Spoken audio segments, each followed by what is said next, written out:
The prosecution plans to rest its case today in the trial of the Boulder King Soopers shooting. This comes just a little more than a week after testimony started. Thanks so much for joining us at 9 News at noon. I'm Anusha Roy. This morning, a Boulder police criminalist who visited the shooter in the hospital took the stand. The court played body camera video of that visit for the jury.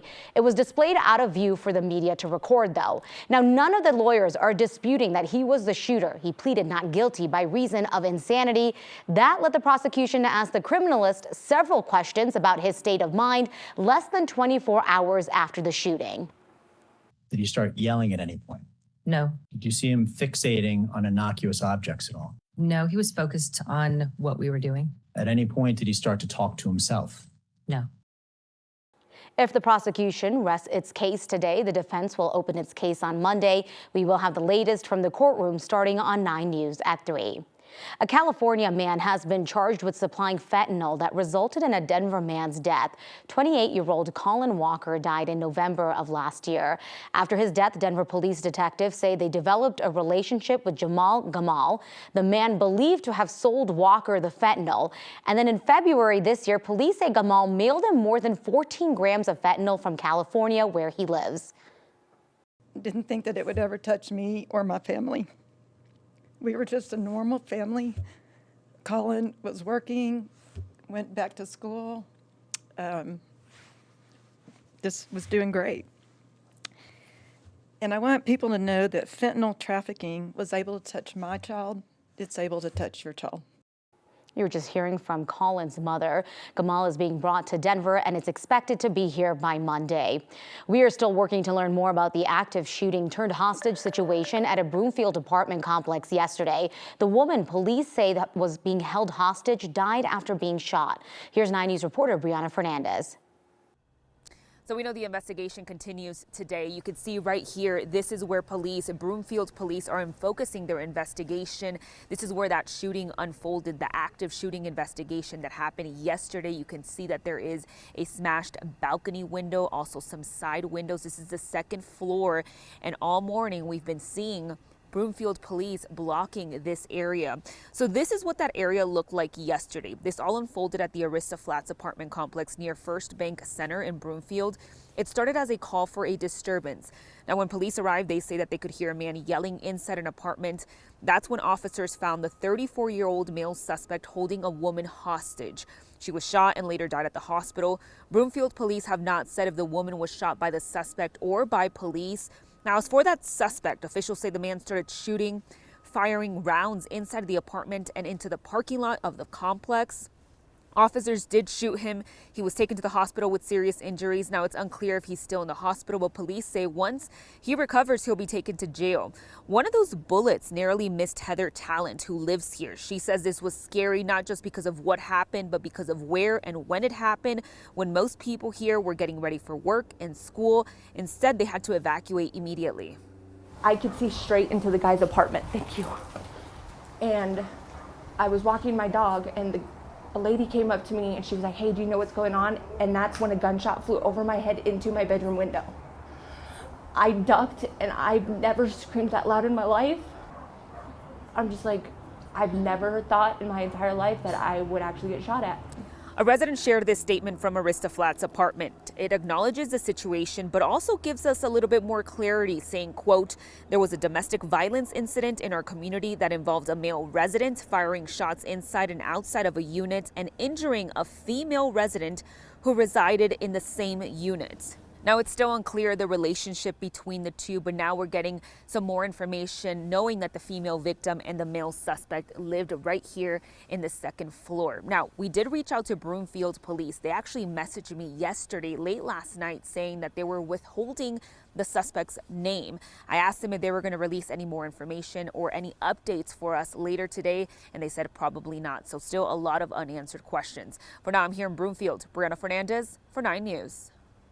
A 48-year-old man from Massachusetts is facing a long list of charges after driving his truck on a Folsom field at CU. Boulder police say this started with an investigation into several hit-and-run crashes around Foothills Parkway and Arapahoe. Witnesses say they tried to stop the driver, but he left the scene, then ran the gate at Folsom and then drove into the stadium. Police are estimating the damage to be between $100,000 and $150,000. The man arrested is expected in court this afternoon, facing a very long list of charges. That includes vehicular assault and leaving the scene of a crash with damage.